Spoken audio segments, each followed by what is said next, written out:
Hey guys, so I have another Reddit story that I wanted to check out and see if it's good or not. The title is interesting, so I figured why not? If I'm going to listen to it, why not take you guys on the journey too? Uh, the title says ex-wife divorced 12 years ago now wants me back because the divorce hurt her. So I don't know. Let's see if it's good. It's a bit of a long one, so buckle up. 62 male, wife, 62 female, divorced me 12 years ago after 28 years of marriage and two wonderful children. I later learned she cheated on the way out. Now ex wife wants us to be free. That's something that you know I've said in my other ones that these are the stories while where I'm saying that this is the struggles of men. You've given this woman a good chunk of your time, your effort, your life, and they could throw it away. They could just destroy it because of whatever reason they have, cheating. Years of marriage to just flush it down the drain like it's nothing. Friends, and maybe date again. Need advice about how to proceed and what concerns I should anticipate after 12 years. This is a repost of my original post. The original was removed by the moderators, but it was picked up by YouTube narrators. Some asked me to put this back up in its entirety with adjustments along with my responses to comments, even though it was really long. My update post was also removed, so I will put it up again too, with adjustments. I want to follow the rules. I was destroyed 12 years ago, but doing well now and love my single life. A friend recommended I post my story here so others might gain some perspective on what worked for me and what didn't, and how I found out and survived, and to gain some advice from this community. This is 12 years after all the drama. I know the tone and attitude would have been far different had I written this back at the time. The person who coined the term emotional roller coaster got it exactly right, and you can't get off, but the ride does get smoother. Life goes on. We had a near perfect marriage. We met in college and married soon after graduation. That was 40 years ago. I was a I could trust me that a lot of these stories, men always feel like it was a good marriage, that things were good. It's always I'll say it's a lot of time the women who are so unsatisfied with marriage, and yet it's women who are predominantly the one that um, force marriage or require marriage from a man for commitment. So it's crazy. jock and she was a beauty and very smart. We did have some tight financial times early on and had to make some sacrifices, but we were both of the same mind on spending and saving. We socialized together and did hobbies together and did everything as a couple. We stood by each other through family tragedies and struggles with each of our aging parents and their eventual passing, and even a couple of our own health scares. She survived cancer and I had heart issues. We're both fine now. Like most married couples, we were true partners in every way. A team. We moved 3 times into progressively nicer homes as the kids grew up and our incomes increased. Same school district. We even bought a lake house 2 hours away when our kids were tweeners and made many cherished memories there over the years. With all of that, plus stashing away funds for the kids' college, we were still able to become completely debt free the last several years of our marriage. A long time goal, and we celebrated with a night out on the town, limousine and all, like rich people. It was great fun, but even for that night, we had a budget and stuck to it. Our intimate time was good even after having kids. Less frequent as we aged, but still good. After so many years, you just sense when your partner is in the mood, and when not. We went on date nights at least once a month after the kids were beyond the toddler stage and went on vacations and camping trips and many other activities as they got older. We were always completely involved and busy. When the kids were old enough to stay home alone, we joined a bowling league and bowled once a week with good friends for many years. We were so busy with our own increasingly demanding jobs and the kids' activities that I hired a maid service to clean and do laundry a couple of times per week. My wife was against it at first, but got on board pretty quickly. She was worried that the kids would get entitled and lazy, but we made sure they still made their beds, cleaned their rooms, put away their washed clothes, and did all of their normal chores like trash and yard work. I knew my wife's love language was words of affirmation and acts of service. My language was physical touch and quality time. We never really argued or shouted at each other. It's not in our nature. We were always on the same page with big decisions, but sometimes disagreed on little stuff.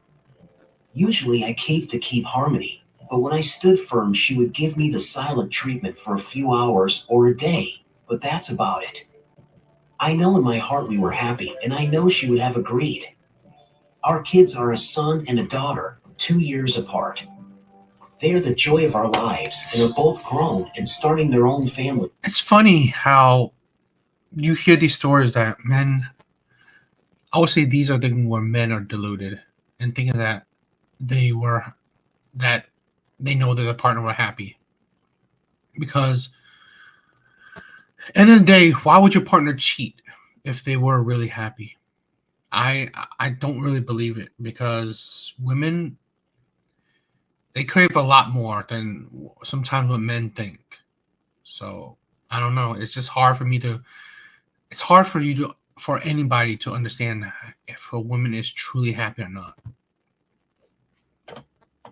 Now, our son was an accomplished athlete, just like me, and our daughter was a cheerleader and in the choir and belonged to several school clubs.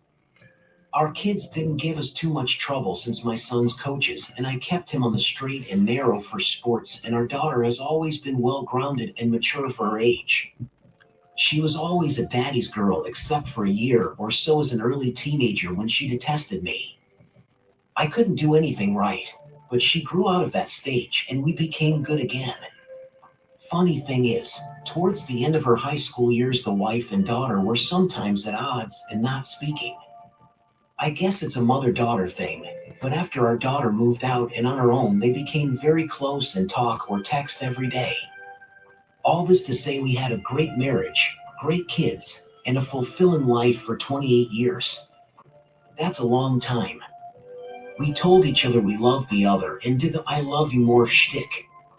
On our 25th anniversary, we renewed our vows, at her suggestion, and I agreed if we also went on the honeymoon we couldn't afford as newlyweds. We invited the kids, but they said no, it was our time.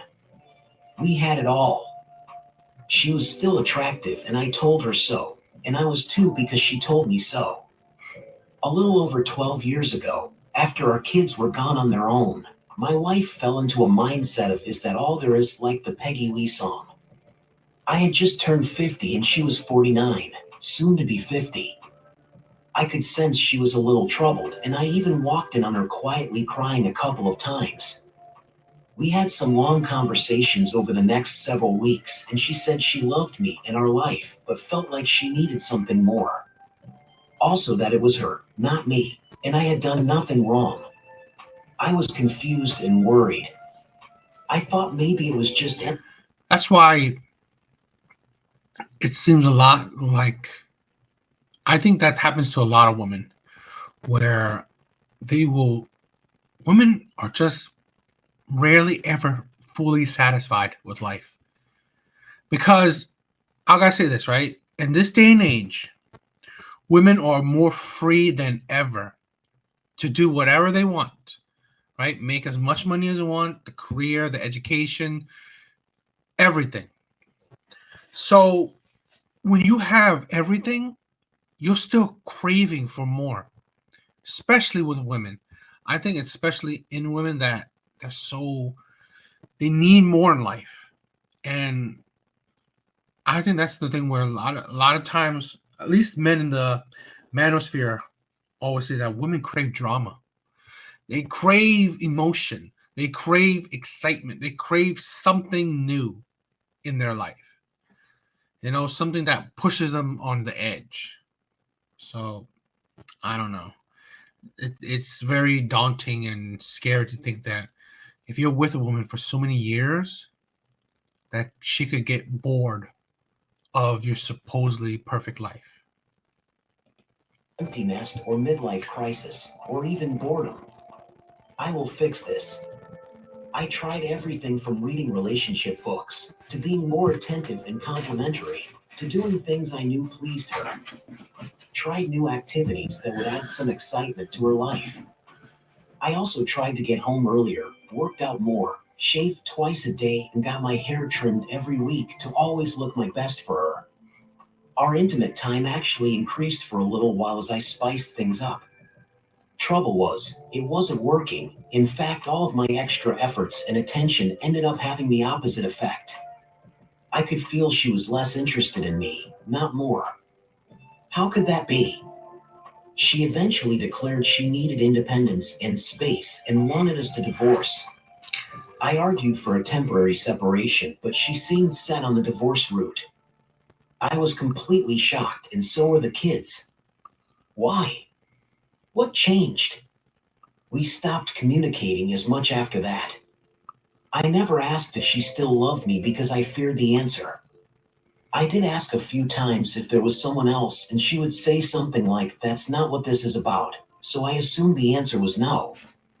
I didn't You should assume the answer was yes.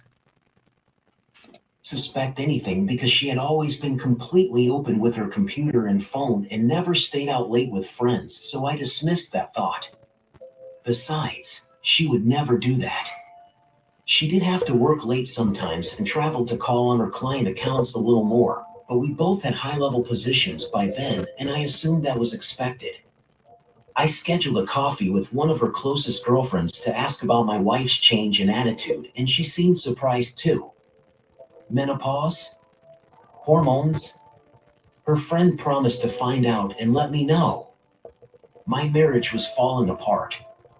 During the divorce process, I lost my appetite and had trouble sleeping. I cried sometimes when alone, very rare for me. Men don't cry, and I would have moved mountains to keep her. Just show me the mountain. I thought I could fix anything if I tried hard enough, but this time I didn't know what to fix. I was losing her and felt helpless to stop it, completely out of my hands. I remember laying flat on the floor and just staring up at the ceiling for hours in a kind of trance. My beloved dog Max would lay his big head on my chest and just breathe with me. Dogs really do sense things. My work was suffering, so I took a 1 month sabbatical. Big mistake because staying home and being alone during the day made things worse. My wife would come home from work and I had done the yard work, cleaned the house, done laundry, done the shopping, made dinner, arranged fresh flowers on the counter and dressed, casual but nice, all for her. I hadn't yet learned my lesson and could This is why it's like this is why men struggle. At the end of the day, they always looking to please others. And at the end of the day, who thinks about them? Who's thinking about men? Nobody. Here's a man that tried his best to give his wife the best life possible, and it wasn't enough. A lot of times, it's just never enough for women. And he's still trying. And I think that's the thing where he's suffering and he's letting it happen because he doesn't know better, because this is his world and she is shattering it. And so that's why I feel for this man, that his world is just shattering around him. But all he could do is keep on trying to. It's like you're begging her, right? You're begging her to not shatter your world, and that's relatable. I just sometimes I've seen it where women are just not going to be happy with you, right? They're also, women are so in the moment kind of rationality in their brains. They're just in the moment. They're unhappy right now. They're not necessarily thinking about the past. They don't really think about the future. They're so emotional. Women are so emotional, and emotions is such a present kind of action, right? You're so emotional right now. So she's living in her emotions, and that's the problem, that men are not realizing that his wife is irrational. Nothing he would do, right? The logical things are trying to love her, trying to make her feel better, make her, and trying all these things logically. You would think that they would find appreciation in it, but she's not logical. Couldn't help it. It's amazing how trying to attract a female can motivate and focus a male so completely. Must be in our DNA. Sadly, she would just run up to shower and come back down in her least flattering flannel bedclothes to eat. Sometimes she would acknowledge my efforts, sometimes not. She was not mean or spiteful, just dispassionate. I'd ask about her day, and she would reply with a few sentences and maybe a few comments about the kids, and that would be our conversation for the day. We used to talk about everything in detail all through dinner and after. Now she spent most evenings in her home office until bedtime. In bed, she did allow me to cuddle up behind her some, but the intimate time stopped completely. Seriously, like, I tried to ask her in different ways what had happened. he's just hurting to us, himself and she would more. just shrug as if to say I don't know, sometimes with a tear. She had to know how much she was hurting me, but just wouldn't talk about it. She didn't We care. divorced. The pain was intense, as you guys know. I had failed. I wasn't enough for her even when trying my best. The I man, have such empathy for anyone losing a long. you didn't fail, right? She failed. She failed you. She failed the marriage, right? She failed at being a wife, being a committed wife. She failed. Men will accept and that's why I say, right? Why one of the reasons, right? Men don't look for divorce. Men are not the um leading party that file for divorce, is because men believe that that's a failure. That's a failure on their part because they couldn't make it work, right? Men want to make things work, right? That's their mind. Like, they want to solve things. They want solutions. They want things to be at top performance. They want things to work out, and they will take that further on because most men feel, especially in a marriage, that they feel like they might be the leader, right? So as a leader, if the marriage fail, it's on them. But at the end of the day, you cannot be the only one contributing to a relationship. Term partner. It negates the reason you existed all those years. Like all your time with her was nothing, erased.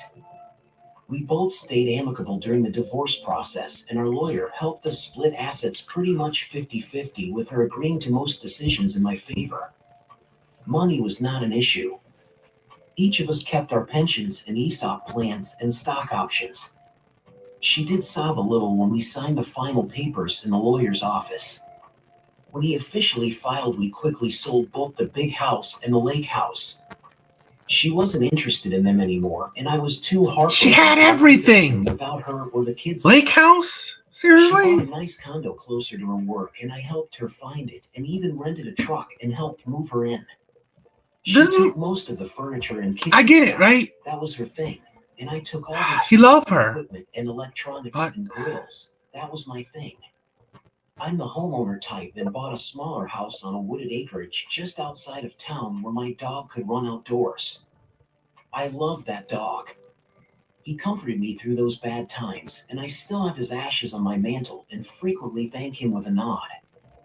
I thanked my human friends too, both guys and gals, for their support during some dark days. They checked up on me and made sure I didn't go through this alone, so did my kids. Also, my newly purchased house and property needed some maintenance, and I enjoyed working on it as a distraction, and my buddies and son helped me on many evenings and weekends.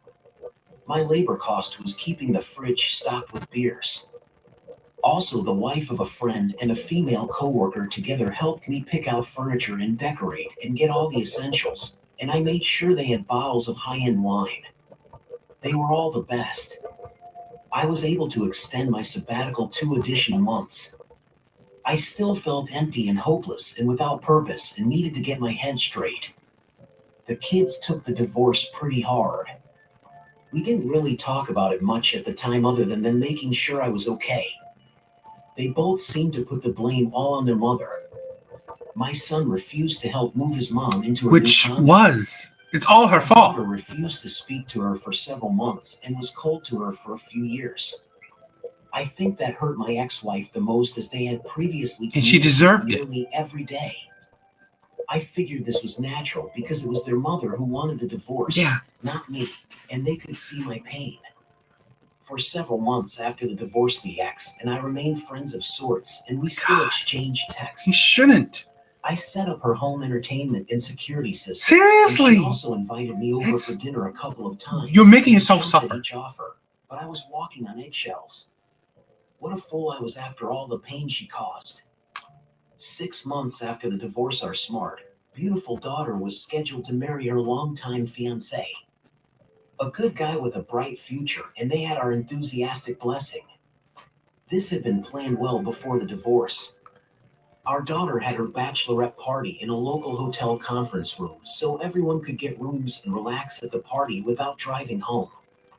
Believe it or not, I was invited as well as some of her cousins and aunts and uncles along with her friends, including some male friends.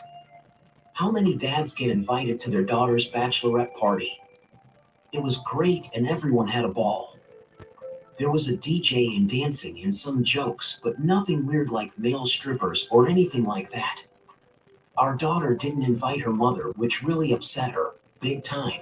Good. Ex told me how disappointed and hurt she was for not being invited. And Disappointed? He invited me a couple of times that night to see how You don't things deserve were that. going. You broke up the I wasn't family. over my ex yet, but I was better. The pain was no longer constant, and I wanted her to find whatever she was missing in her life. I realize now that I was still hopeful she would come back to me after she found it, and I'll admit that at that point, I would have welcomed her back in a heartbeat. At the end of the party, after the guests had all gone to their rooms or the hotel bar, my daughter sat on the couch next to me, in front of the fireplace, with her head on my shoulder, and we sipped good scotch and recounted many happy times into the wee hours. We laughed and cried. It was perfect, and I didn't want the night to end. Toward the end, we were getting pretty mushy, and my daughter finally brought up the divorce. We hadn't discussed it much before other than logistics, never the emotional stuff. Paraphrasing here, in a haze, I asked my daughter, as a woman, what it was like to live with me and that I knew I wasn't perfect. I knew this was a high-risk question, but after the divorce, I just had to ask. She said that I could sometimes be intense and had high expectations. They all worried about disappointing me. With a giggle, she said that she and her brother, and even mom, used to refer to me affectionately as Sergeant Dad or the Sergeant, but they knew I would always be there for them. I told her that I know I wasn't the most emotionally open guy, but I cared even if I didn't show it enough. She knew, and replied that she could only hope that her new husband would be as good a husband and father as I am, and she just wished I could find someone who makes me really happy and not cheat like mom. Wait, what? She saw the Oh. look on my face and said, OMG. You don't know. That's why you guys divorced. Mom never told you? My daughter knew that my wife cheated with another man just before we divorced and thought they were still seeing each other. I was flabbergasted.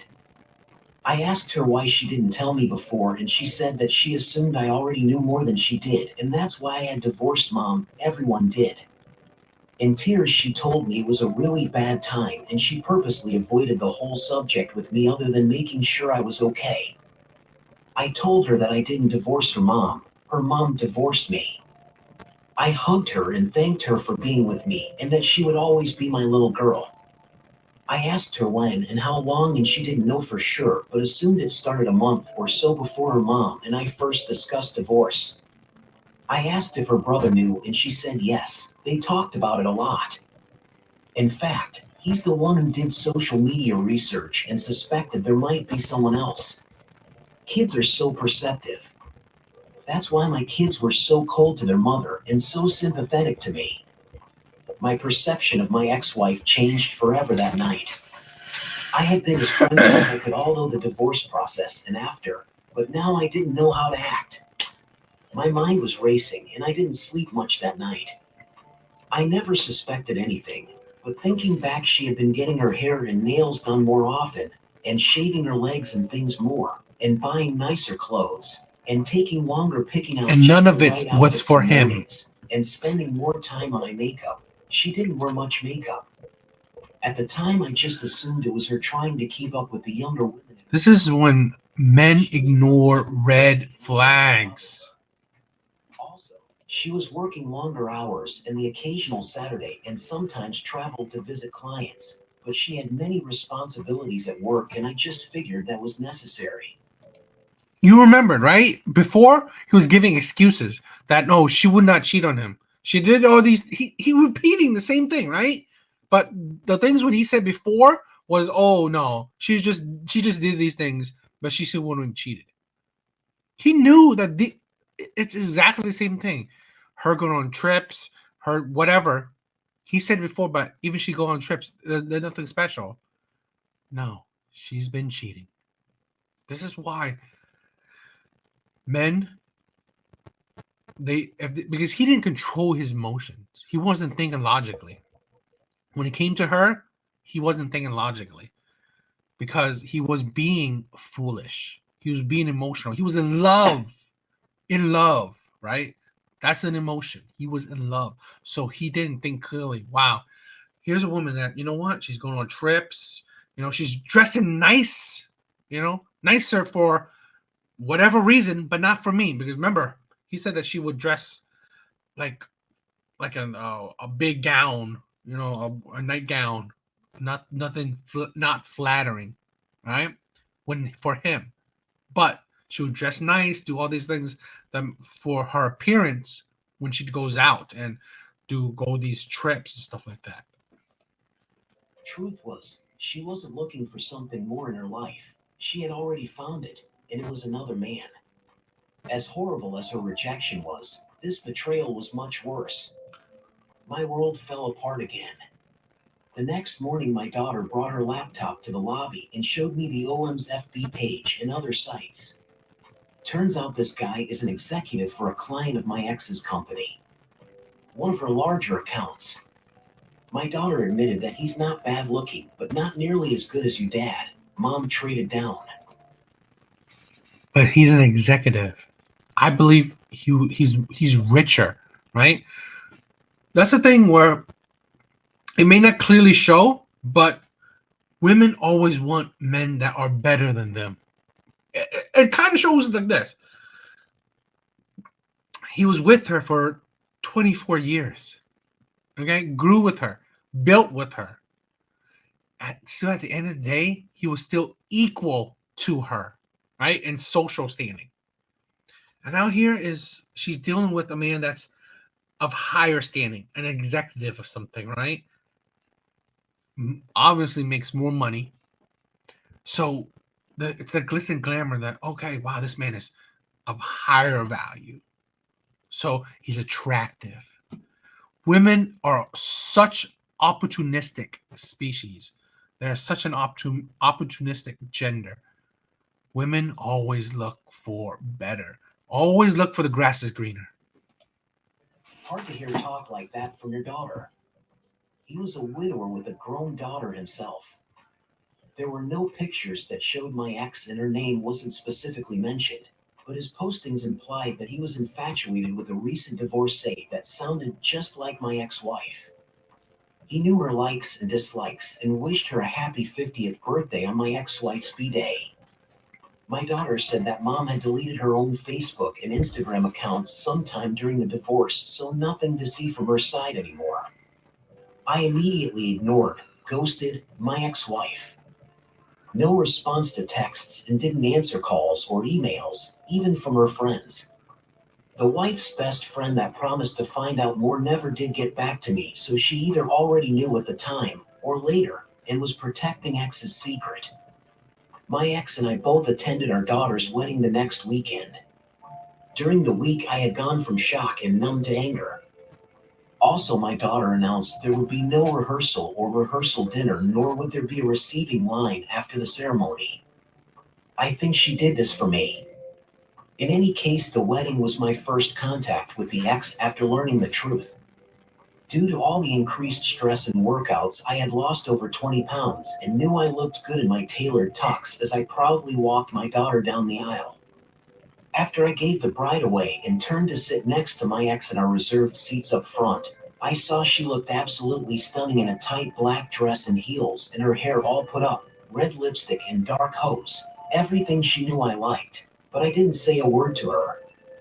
I was so angry that she had deceived me, and all I could see was the image of her with the OM. She tried to hold my hand during the vows, but I gently pulled away. I also shifted slightly so our thighs and shoulders didn't touch. She had tears at the end of the ceremony, but I don't know why or what was in her head. When we left to go take the wedding photos, I got up and left her sitting there. The ushers had to escort her out because I didn't. I know, a dick thing to do, but it felt right. No, that was not a dick thing at all. During the picture session, not a word to her, although she... Even in that line, he was still sympathetic to her. And I get it, he loves her. This is a woman he's been with for years, for decades. But you are too sympathetic. You're being blinded by your love. No, she does. This is a woman that deserves nothing from you. She did try to engage me a couple of times. She doesn't even deserve you to spit on her if she was on fire. Just not with her. What did she expect? I smiled for my daughter's sake, but couldn't wait to get to the reception area where I could get a strong drink and away from my ex.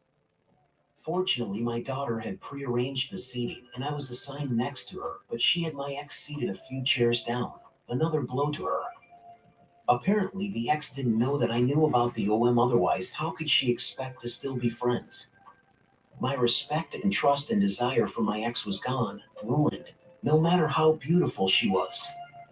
I gave my glowing father of the bride toast, but didn't reference my ex at all, as if she didn't have any role in raising our daughter. Again, a dick move, I know. It's not. When we did the father-bride dance, I didn't look in my ex's direction, but I'm told she was crying. Both sets of parents were supposed to dance next, but we didn't. I successfully avoided my ex for the remainder of the evening and enjoyed myself with my daughter, son, new son-in-law, and relatives. I didn't see my ex leave, so I don't know how long she stayed, but the few times I did see her, she looked sad, not like someone celebrating her daughter's marriage. My company's policy required decision makers, corporate officers, to attend at least one counseling session after a traumatic life event, like a death in the family, divorce, childbirth, even for the father, etc. I was already several months past due and HR was bugging me weekly, so I scheduled the mandatory session just to get the box checked off. I ended up going 3 more times. Never thought I would ever go for IC, but I'll admit he helped. Not that touchy-feely psychobabble stuff I had imagined. He couldn't help me understand why or what my ex did, and didn't try, but how I could react to it in a healthy way, part of which was to continue no contact until I was in a better state of mind. When I was ready to talk to her was my choice, not hers. Another was to decide if I wanted to know details and timing about the ex-wife's affair activities and her feelings, or not, my choice. Next was to determine if ex-wife and I could ever be friends again, my choice. Another was to determine if reconciliation could ever be possible someday, and what things would I require from ex-wife to consider it, my choice. Never consider it. Each decision, and my reasons, had to be written down and brought to the next session. Looking back, I think much of this was the counselor trying to put some decisions and control back into my hands, and it worked for my personality. There were also discussions along the way about my feelings and emotions and anger, but those were personal, so I won't get into that. In the last session, we discussed how to live alone and what would make me happy and fulfilled in the future. My purpose had always been head of household and husband and father. I needed a new purpose and goals. Now I wish I would have suggested or demanded that ex-wife and I attend MC back when all this started. Maybe it could have helped, at least for me. Apparently, my continued no contact, 180, took a toll on my ex. In the months after the daughter's wedding, she left me several long voice messages, some tearful. I didn't listen to all of them and never responded, but, paraphrasing again, she was sorry about not telling me about the OM and the way I found out, and desperately wanted us to talk about things and at least be friends again. What? In a later message, she said she made a huge mistake and is so sorry for hurting me and really misses me in our life. Can we talk? Disgusting. On one of the last messages, she sounded a little tipsy and rambled that she knows how much she hurt me. And You she don't. was wrong. You don't know And how she much. lost the only man she's ever loved, and her family, No. and most of her friends. And she knows I You hate didn't her, love but she him. will always love only me, and will always be my girl. And How forgive could me women and say get love things when they back do the way that? they were. Again, what did she expect from me? That ship had sailed.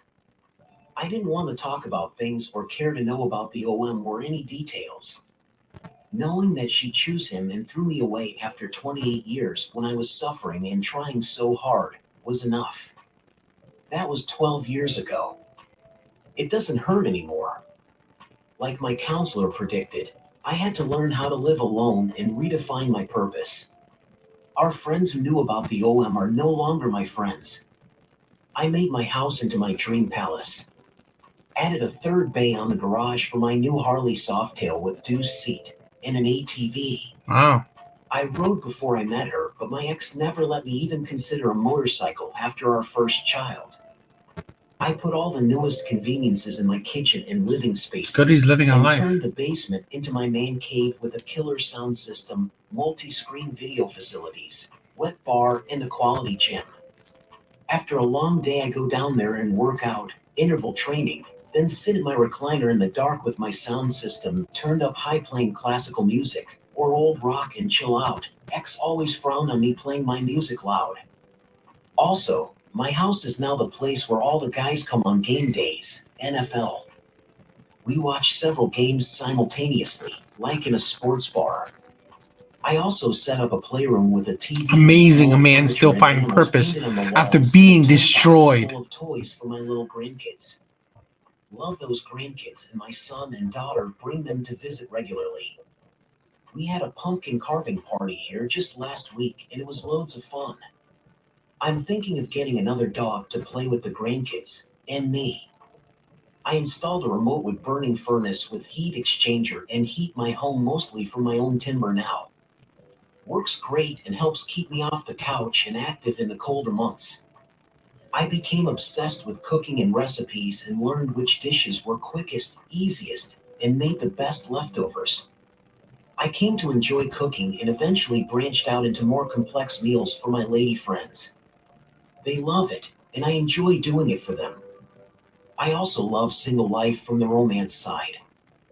My buddies' spouses and girlfriends tried setting me up with other women early on, but I resisted. They are such matchmakers. I finally gave in after almost 2 years for a double date, with my kids' strong urging. I was scared, but have grown from those first timid, awkward double dates to now having ongoing relationships with several amazing women. Things are different dating in your 50s and early 60s nowadays rather than when I was a young man. There are many smart, attractive, unattached women, my age and younger, that crave attention from a relatively healthy man. You don't have to be a superstar, you just have to be respectful, attentive, confident, and most of all, fun. I'm always completely honest with them that I am not looking for a wife or even an exclusive relationship. Did that for 28 years and loved it, but don't want it again. I'm cautious and very selective. I won't be with a married woman, nor will I be with a woman for a hookup. I have to really like her and have fun and enjoy her company, and also sense she feels the same for me. Getting into her bed is not the goal like it was when I was young and stupid. I take them to concerts, Ball games, camping, backyard cookouts, dinner theaters, and other things before getting close, if it even happens. It's not a requirement. It took me a while to get used to non exclusive thinking, and I would get jealous and possessive if I saw one of them out with someone else or group. It was hard to break the exclusive mindset and remain free. I finally realized that you can't expect to control a partner any more than they can control you. That's part of the deal, and fair. I like it because I know she is with me because she wants to be with me at that moment, not just because we are in some kind of relationship where it's expected of her. Don't get me wrong, I'm not a playboy. I never pressure or make it an expectation of spending time together. It's kind of refreshing for both them and me, takes the pressure off. Some ladies wish to be pursued and seduced. That's not me. I have lady friends. I'm glad that he's living his life, and that's okay. finding new purpose in his life, and enjoying hobbies, and enjoying different kinds of relationships. This is why I encourage men to not be controlled by the feeling of wanting to be with women, right? I mean, be with women, but we penalize, right, women too much, and it's dangerous for men. I believe men are the more romantic, the more in tune with love than women. It's my own feelings, but that's why I see that. That's why men suffer a whole lot more, I believe, in breakups. And everybody just assumed you must be with the other party, bride or groom. It wasn't a cheap out thing as we would always throw in $100 when we saw a collection jar or money tree. These are just highlights, and more often than not, I'm home alone, or occasionally cuddling on the couch with one of them watching Netflix or grooving to her favorite music. Point is, these women push me to do things I would never have done on my own. I still struggle sometimes wanting these women to myself, especially the wedding crasher gal. She's the whole package, but I can't allow myself to think that way. Just before COVID, I went on a 7-day cruise with 3 attractive women. I had only dated one of them before and during the trip, but all 3 were fun and flirty, and we laughed and had the best time. We went on daily excursions, then danced and partied on the ship every night. This is me at over 60 years old. Wow, impressive. One of the best vacations of my life. At the end of the cruise, a representative approached me and asked if I would like to go on future cruises at some unbelievable discounts. Seems they need more older single men to dance and interact with all the single ladies and widows. Wow, what would that There's a lot of the single ladies. Unfortunately, my ex may not be as blessed as I am. I'm told her relationship with the OM lasted about 3 years. I didn't know the details or if they ever actually lived together. Also, I didn't know if she dated or saw anyone else. Not my business. I know my daughter and my ex have become close again after her relationship with the OM ended. To appease my kids, I did start responding to my ex's texts and emails around 5 years ago, but just to share info and pics about the grandkids. Recently, my ex emails that she wants to sit down and talk with me when I'm ready about the divorce and the affair and answer any questions, but I just don't have any desire to know any of that. I see no upside, so I just ignore those emails. We saw each other at weddings and funerals and births and exchanged simple greetings. The last time we actually talked much was at our newest grandson's christening. She was still attractive, but older, aren't we all? She always had natural beauty and didn't wear much makeup. Now she does. I'm in my best shape in years, but she looked very thin. She told me that it was not fair that I got better with age, implying she didn't. We sat and talked mostly about the grandkids and how they are growing up so fast. We also laughed about many fond memories of us and our kids growing up for over 2 hours. I really enjoyed that, and it made me remember why I fell for her in the first place. Her personality and energy and humor. I'll admit, I got those butterflies like when we were dating. Hmm.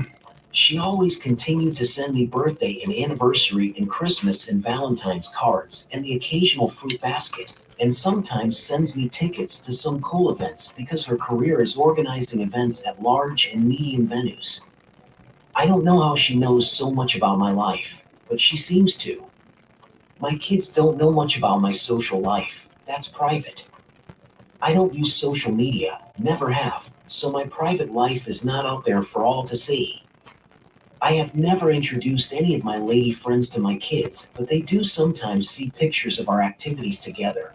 But they say that mom has mentioned my more exciting adventures. My kids tell me she always asks if I ever ask about her. My daughter does comment on how happy and easygoing I am these days. I think that's because I retired last year and the pressures of the job and corporate politics are gone forever. Very liberating and does wonders for your day to day. I think that's he's pretty much just finishing up his life story, I guess. I am I'm happy that he you know towards his current life now that he's more fulfilled, he's happy, he's moved on. He still holds the lingering feelings, but I think he can control it and not let it bring him down or let him go back into old habits like you know um taking time for his ex. I also think that, like, and this might be different for you know men in the manosphere thing, but I don't think it's a bad thing. Not getting married is a probably he doesn't need to do that, but I mean, I don't think it's a bad thing if he wanted a committed relationship. Committed relationship doesn't always have to be a marriage, right? Because he seems like the type of man that's into committed relationships. Although he does enjoy these adventures with multiple women, which is no slight on him because I'm jealous of that. I'm jealous of him. But I'm saying that, like, a lot of the words he seems to be more in tune to being in a committed one woman relationship. So I don't think that's a terrible idea. Okay, I think it's terrible when you add in the the pressure of marriage. I believe, and that could be what he doesn't want to do. But again, he seems happy still, right? Going out with multiple women, doing these adventures, so that's fine too. But I'm saying in general, right? If you're a man that loves monogamy, you don't have to get married, especially if you've already been there and you're at much later years. You don't have to get married, but you can still have a committed, find a woman that you believe that could be with you in your committed relationship. That just doesn't need marriage, because I would say marriage is also, it's so confining at times, especially maybe later on in your life where you don't need that certificate to mean anything, right? Um, you could just find a woman that you just want to spend the rest of your life with. But yeah, but you could see it, right? I love that, he's happier now, but you could see the mistakes he's made. When a man is blinded by love, he will make a lot of mistakes. He will ignore red flags. And I hope men will learn from other men's mistakes and not ignore these red flags that you should see, but because you're in love, you ignore them. Yeah, that's it. It's a long one, so I hope you enjoyed the story. It was an interesting story. It was fun to listen. So that's it. Later, guys.